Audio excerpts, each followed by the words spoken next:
क्या साधारण पत्थर में भगवान हो सकते हैं, जो स्वयं घर से बाहर निकल कर आए या नदी से बाहर निकल कर आए? हाँ, यह सच है। भक्तिभाव की एक अनसुनी कहानी, दो कन्याओं की अद्भुत भक्ति, जिससे ठाकुर जी स्वयं रीझ गए। कहानी की शुरुआत एक साधारण गांव से होती है, जहां एक जमींदार की छोटी लड़की थी और उस गांव से कुछ दूरी पर एक राज्य था, जहां एक राजा की बेटी रहती थी। अक्सर जमींदार को राज्य में किसी काम से जाना पड़ता था, तो कभी कभार वह अपनी बेटी को भी ले जाता था कि वो भी इतने खूबसूरत महल को देखे। लड़की को भी महल की खूबसूरती और सुंदरता अच्छी लगती थी। जब भी अपने पापा के साथ जाती तो जमींदार तो अपने कार्य से जाता, लेकिन उसकी बेटी पूरे महल में खेलती। ऐसे ही एक दिन राजा की बेटी ने उसे देख लिया, जो एक गिरे हुए गमले को सही सलामत उठाकर रख रही थी, और जहां वह गमला गिरा था वहां कुछ कचड़ा भी हो गया था, तो उसे साफ कर रही थी। राजा की बेटी को उसका स्वभाव पसंद आया। वह उसके पास गई और बोली, तुम मेरी सखी बनोगी? वह साधारण लड़की पहले तो हिचकिचा गई कि राजा की बेटी मुझे सखी बनने को कह रही है। वह कुछ कह पाती, इतने में उसके पिताजी ने आवाज दी, बिटिया कहाँ हो? चलो आज जल्दी चलना है। उसने राजा की बेटी को बिना जवाब दिए चली गई। अब जमींदार का राज्य में कोई काम ना पड़ता था। ऐसे ही कुछ दिन बीत गए। इधर राजा की बेटी हर रोज उसका इंतजार करती कि वो कब आएगी, क्योंकि उसे एक सरल स्वभाव वाली लड़की पसंद थी। और यहाँ वह जमींदार की भी लड़की सोचा करती कि मुझे कब महल में जाने का मौका मिलेगा, मैं उसकी सखी बनना चाहती हूँ। उस दिन बेचारी को कुछ जवाब नहीं दिया तो बुरा मान गई होगी। ऐसी ही वो खोई रहती थी। एक दिन राजा की बेटी से रहा ना गया। वह स्वयं गांव आ गई और उस जमींदार के घर पहुंची। जमींदार ने जैसे देखा, वह हैरान रह गए कि राजा की बेटी यहाँ बिना किसी सैनिक या सेविकाओं के साथ तुरंत उसके पास गया। राजकुमारी आप यहाँ? हाँ, मुझे अपनी सखी से मिलना है। सखी, वो भी तुम्हारी? राजकुमारी जी, यहाँ आपकी कौन सखी है? इतने में ही पीछे से जमींदार की बेटी निकली। तुरंत राजा की बेटी ने उसे गले लगा लिया और बोली, बाबा ये है मेरी सखी। जमींदार एक पल के लिए स्तब्ध रह गया कि कहा महलों की राजकुमारी और कहा एक गांव की लड़की। इसके बाद दोनों बातें करने लगी कि उस दिन मैंने तुमसे कहा था, तुमने बिना कुछ जवाब दिए चली आई थी। सखी, मुझे माफ कर दो। जब तुमने सखी का प्रस्ताव मेरे सामने रखा, मुझे यकीन नहीं हो रहा था और मैं कुछ कह पाती। तभी पिताजी ने आवाज दी तो मैं चली आई थी। दोनों ने एक दूसरे को माफ किया और एक गहरी मित्रता की शुरुआत हुई। अब तो वह जमींदार की बेटी बिना किसी से पूछे महल में कहीं भी आ जा सकती थी। कोई उसे नहीं रोकता था। सभी जानने लगे कि वह राजकुमारी की सखी है। दोनों हर रोज बगीचे में खेलते। ऐसे ही एक बार एक संत महात्मा चातुर्मास करने के लिए उस गांव में पधारे और गांव में उस जमींदार के यहाँ 4 महीने रुके। जब भी कोई महात्मा या रसिक आते हैं तो उनकी एक अलग और पवित्र व्यवस्था कराई जाती है, ताकि उन्हें अपनी पूजा पाठ में कोई दिक्कत ना हो। उसी प्रकार उस जमींदार ने महात्मा के लिए एक अच्छी व्यवस्था की। अगले दिन हर रोज की तरह राजा की बेटी आई। दोनों वही पास ही खेल रहे थे। उसी समय उन संत ने अपनी पूजा पाठ करना प्रारंभ किया। बढ़िया एक स्थान को पवित्र किया और उसमें एक साफ कपड़ा बिछाया और सिंहासन रखा। फिर अपने शालिग्राम को निकाला, उन्हें अच्छे से स्नान कराया, इत्र आदि लगा। इधर संत अपनी पूजा में मस्त थे और बाहर से ये दोनों कन्याएं देख रही थी। फिर दोनों ने एक दूसरे को देखकर बोला, ये वाला खेल हम भी खेलेंगे। ये खेल तो बहुत अच्छा है। तुलसी तोड़कर लाओ, चढ़ा दो। पुष्प तोड़कर लाओ, चढ़ा दो। इत्र से भगवान को चिकने कर दो। माला पहनाओ, आरती करो और भोग लगाओ। जैसे हम खाते हैं वैसे इन्हें खिलाओ। ये खेल बहुत अच्छा है, हम दोनों खेलेंगे। तभी एक बोली, पहले सीख तो ले, फिर खेला करेंगे। अब उन दोनों का यही नियम हो गया। जब संत अपनी पूजा में बैठते तो दोनों जाकर उन्हें देख देख कर सीखा करती। फिर दोनों बातें करती, आज ऐसी किया है, फिर ऐसा करना है। उन दोनों के 4 महीने देखने में ही निकल गए। अब 4 महीने बाद उन महापुरुष के जाने का समय हुआ। संत ने अपना सारा कुछ समेटना शुरू किया। सुबह सुबह दोनों लाली आई। देखा कि पर्दा निकाला जा रहा है, सिंहासन बंद किया जा रहा है, ठाकुर जी उठाकर बक्सा में रखे जा रहे हैं। दोनों रोने लगी। बोले, ये क्या हो रहा है? संत महात्मा जी बोले, लाली अब सेवा पूर्ण हुई, अब हम जा रहे हैं। दोनों कन्याएं फूट फूट कर रोने लगी। महाराज जी के सामने हाथ जोड़कर बोली, बाबा आप चले जाओ, पर अपने ठाकुर जी हमको दे जाओ। हमने पूरी सेवा सीख ली है। हम 4 महीने यही तो करते थे कि आप कैसे सेवा करते हो।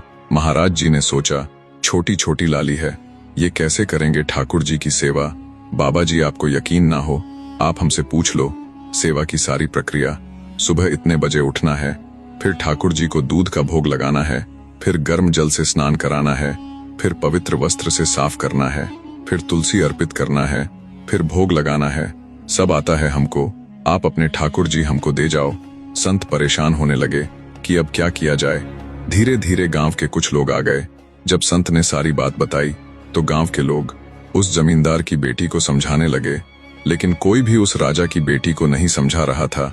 संत बोले, आप लोग एक को समझा रहे हो, इस लाली को भी समझाओ। इतने में जमींदार वहां आ गया और बोला कि महाराज, ये मेरी बेटी है, इसे ना दो तो चलेगा, लेकिन दूसरी राजा की बेटी है, अगर इसे नहीं दिया आपने और अगर इसने जाकर अपने पिता से शिकायत कर दी तो आप भी जानते हैं राजा की कहां तक पहुंच है। अगला चातुर्मास देख नहीं पाओगे आप। और ये सभी इसे इसलिए नहीं समझा रहे हैं, यदि राजा को पता चला और राजा अगर इन्हें समझाया तो इन्हें ढूंढे धरती नहीं मिलेगी। महाराज जी सोचे, हम तो गलत फंस गए।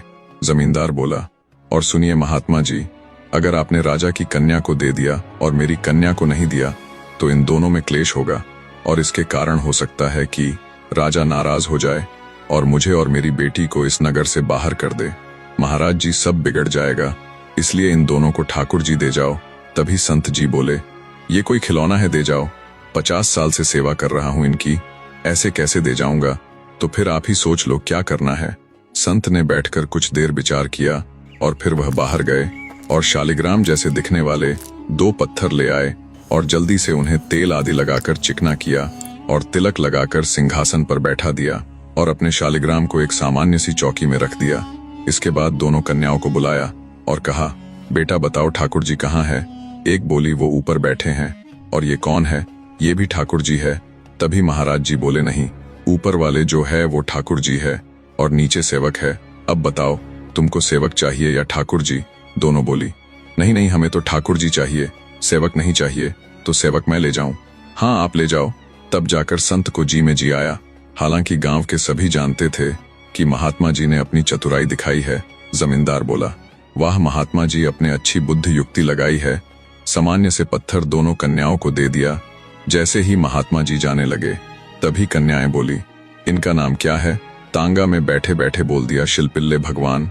अब आप सोच कर देखो, ना कोई संप्रदाय है, ना कोई पद्धति है, ना किसी प्रकार का क्रम है और ना ही भगवान असली है, केवल सामान्य गली का पत्थर है। अब यहाँ दोनों कन्याओं को भगवान मिल गए। उनके चेहरे पर बड़ी प्रसन्नता थी, जैसे उन्हें उनके प्राण मिल गए हो। अब जो जमींदार की बेटी थी वो अपना घर में उनकी सेवा करती और जो राजा की बेटी थी वो अपने राजभवन में सेवा करती। और जब भी दोनों मिलते तो अपने अपने शिलपिल्ले भगवान की बातें किया करते। आज तुमने क्या खिलाया? आज मैंने खीर का भोग लगाया है और मैंने गुड़ का भोग लगाया है। और भी खूब सारी बातें करती और दोनों बड़ी प्रसन्न रहती थी। इधर जमींदार का जो छोटा भाई था वो अपने बड़े भाई यानी जमींदार से वैर माना करता था। जब उसकी नीयत काफी बिगड़ गई तो उसने सही मौके का इंतजार करने लगा। उसका इरादा था कि भाई का सारा धन चोरी करूंगा। इसके लिए उसने कुछ चोरों को भी बुलाया जिससे काम जल्दी और सफाई से हो जाए। ठीक कुछ दिन बाद जमींदार को किसी काम से दूसरे गांव जाना था। उसी दिन छोटे भाई ने अपने चोरों तक संदेश पहुंचा दिया कि आज हर हाल में सामान चोरी करना है।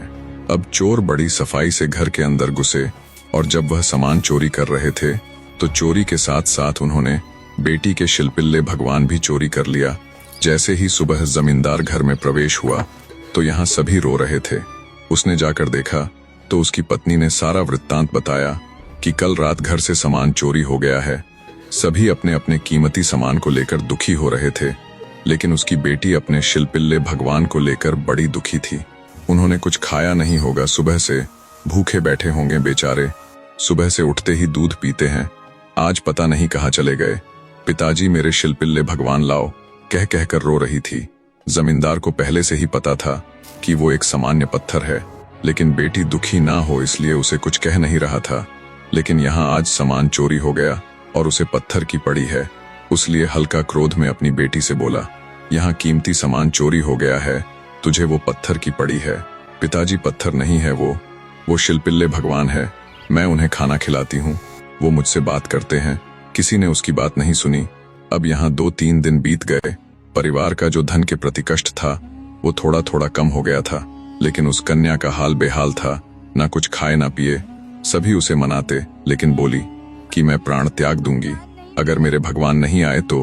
तभी उसके पिताजी ने बोला, बेटी देख, ये सारा किया धरा तेरे चाचा का है, हम सब जानते हैं। उसने सारा धन अपने घर में धर रखा है, लेकिन क्या बताए, समाज में उसकी छवि बढ़िया है, लोग मानेंगे नहीं। सभी चोरों का इल्जाम लगा रहे हैं, लेकिन तू तो उसकी भतीजी है। तू जा घर चली जा और बोल दे कि कुछ दो या ना दो, लेकिन मेरे भगवान दे दो। बेटी बिना समय गवाए चाचा के घर गई। चाचा तो उसके द्वार पर खाट में ही बैठे थे।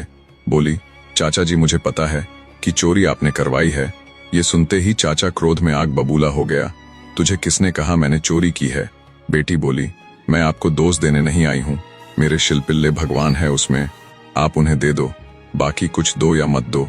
चाचा ने विचार किया, अगर मैंने इसे शिलपिल्ले दे दिया तो प्रमाणित हो जाएगा कि चोरी मैंने कराई है। तभी उन्होंने मजाक में बोला कि तेरे भक्ति बहुत है और तू अपने घर से चलकर आई है, तो बुला ले अपने शिलपिल्ले भगवान को। अगर घर में होंगे तो चलकर आ जाएंगे, इतना तो कर ही सकते हैं। अब उस कन्या की भक्ति की पराकाष्ठा थी। उसने अपनी भुजाओं को फैलाया और नेत्र सजल भाव से, शरीर कांप रहा है और भाव के साथ बोली, हे मेरे शिलपिल्ले भगवान, अगर मैं भाव के साथ आपकी सेवा की हो। उस छोटी कन्या के इतना कहते ही एक अद्भुत चमत्कार हुआ। वह सामान्य सा पत्थर खुद चलकर आया और उस कन्या के हृदय से लग गया। उधर खड़े कुछ लोग और उसका चाचा ये देख भौंचक्का रह गए। उसके चाचा को अपनी आंखों में यकीन नहीं हो रहा था। एक पत्थर निकल कर आया और कन्या के गले लग गया। तुरंत अपनी भतीजी के चरणों में झुक गया और बोला, जिस घर में ऐसी भक्त कन्या है उस घर से मैं विद्रोह मान रहा हूँ। उसने अपनी भतीजी से क्षमा मांगी और तुरंत सारा धन लेकर गया और अपने भैया को दिया और भैया को सारी बात बताई। ये सुनते ही जमींदार और उसकी पत्नी दोनों हैरान रह गए। अभी तक जिसे एक सामान्य पत्थर समझ रहे थे, तब उनको विश्वास हुआ कि ये तो साक्षात्कार परमात्मा है। इसके बाद सभी सुख पूर्वक रहने लगे। अब यहाँ कुछ समय बाद राजकन्या भी विवाह के योग्य हुई, तो राजा ने एक राजकुमार को नियुक्त किया। अगले दिन राजकुमार सहित सभी महल में पधारे। तभी राजकुमारी ने सभी के सामने यह प्रस्ताव रखा कि मैं विवाह के साथ अपने शिलपिल्ले भगवान को ले चलूंगी। ये बात सुनते ही जिस राजकुमार से विवाह हो रहा था वो बहुत जोर हंसा। उसका ऐसा हंसना राजकुमारी को खटक गया कि मैं इससे ब्याह तो करूंगी, लेकिन इसके साथ रहूंगी नहीं। मेरे ठाकुर जी की हंसी उड़ा रहा है। इसके बाद सभी ने कहा, ठीक है, आप ले चलना अपने शिलपिल्ले भगवान को। समय अनुसार शुभ मुहूर्त आया और दोनों का विवाह संपन्न हुआ। जब राजकुमारी रानी बनकर पालकी में बैठकर जा रही थी, तो ऐसे ही एक जगह रुके कि थोड़ा भोजन पानी कर लिया जाए। यहाँ सभी भोजन कर रहे थे। उधर पालकी में बैठी राजकुमारी भगवान से बात कर रही थी कि भूख लगी है, कुछ खाओगे? अरे आज तो बहुत थक गए होंगे आप, अभी कुछ समय में हम लोग पहुंच जाएंगे, तो मैं वहां पवित्र प्रसाद बनाकर आपको खिलाऊंगी। ऐसे रास्ते में नहीं खाते, क्या पता किसका जूठा कूठा हो। राजकुमारी ऐसी ही अपने शिलपिल्ले भगवान से बातें कर रही थी। इधर राजकुमार ने सोचा, सभी लोग व्यस्त है, मैं जाकर पालकी में बैठूं, थोड़ा बात तो करूं अपनी पत्नी से। तो राजकुमार पालकी में गया और अंदर बैठ गया। बोला, क्या बड़बड़ा रही थी तुम, किससे बात कर रही थी? तभी हल्की स्माइल के साथ उसने डलिया में रखे शिलपिल्ले भगवान को दिखाया। बोली, मेरे प्राणनाथ, मेरे जीवन नाथ, मेरे सर्वस्व शिलपिल्ले भगवान से बात कर रही थी। तभी राजकुमार बोला, तू सुन, ये कुछ भी बोला कर, पर ये प्राणनाथ ना बोला कर। तेरा प्राणनाथ मैं हूँ। 7 फेरे होने के बाद जीवन भर तेरा प्राणनाथ मैं रहूंगा।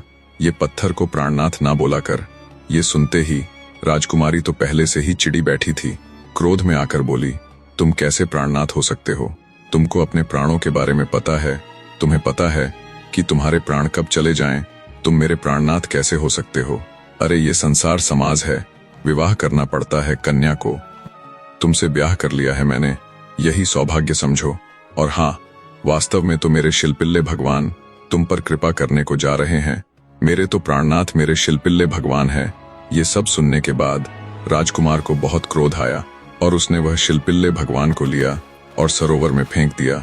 बोले, ले तेरे शिलपिल्ले भगवान पानी में डूब गए, अब बुला ले उनको। ये देखकर राजकुमारी रोने लगी और दौड़कर सरोवर की तरफ भागी कि मैं अपने प्राण त्याग दूंगी। तुरंत राजा रानी ने अपनी बहू को पकड़ा, लेकिन राजकुमारी रो रो कर कहे कि मेरे प्राण चले गए, अब मैं जीवित नहीं रह सकती। तभी राजकुमार पीछे से बोल पड़ा, उनमें तो तेरे प्राण थे, वो तेरे प्राणों की रक्षा करते हैं ना। तूने इतना किया उनके लिए, तूने इतनी सेवा की उनकी, आज वो तुझसे दूर चले गए, उनका इतना तो फर्ज बनता है कि वो स्वयं चलकर तेरे पास आ जाए। अगर असली में उस पत्थर पर भगवान होंगे तो आ जाएंगे। यहाँ पर अब राजकुमारी की भक्ति की परीक्षा थी, उसे अपनी भक्ति को सिद्ध करना था। अब उसने भक्ति भरी पुकार के साथ बोली, हे मेरे शिल्पिल्ले भगवान, अगर मैंने आपकी बड़े भाव के साथ सेवा की हो और सेवा में कोई चूक ना रही हो तो कृपा करके आप मेरे पास आ जाओ। यहाँ वही चमत्कार हुआ, सरोवर से वह शिल्पिल्ले भगवान अपने आप बाहर आए और उस राजकुमारी के हृदय से लग गए। ये अद्भुत दृश्य को जैसे सभी ने देखा, एक पल के लिए सभी स्तब्ध रह गए। राजकुमार दौड़कर अपनी पत्नी के पास गया और घुटने टेक कर बोला, हे देवी, मुझसे बहुत बड़ा अपराध हो गया है। मैंने तेरे भगवान को केवल एक पत्थर की दृष्टि से देखा, कृपा करो देवी, मुझ पर कृपा करो। राजकुमार रोए जा रहा था। राजकुमारी ने जैसे देखा कि मेरे पति को अपनी गलती का एहसास हो गया है तो उसने उसे क्षमा कर दिया और दोनों एक दूसरे के गले लगे। यह कहानी से हमें बहुत बड़ी सीख मिलती है। गंगा ना मानने वालों के लिए वह बहता पानी है, लेकिन मानने वालों के लिए वह मुक्ति द्वार है। वाकई में अगर भक्ति को अगर प्रधान रखा जाए तो यही जीवन का संपूर्ण रस है।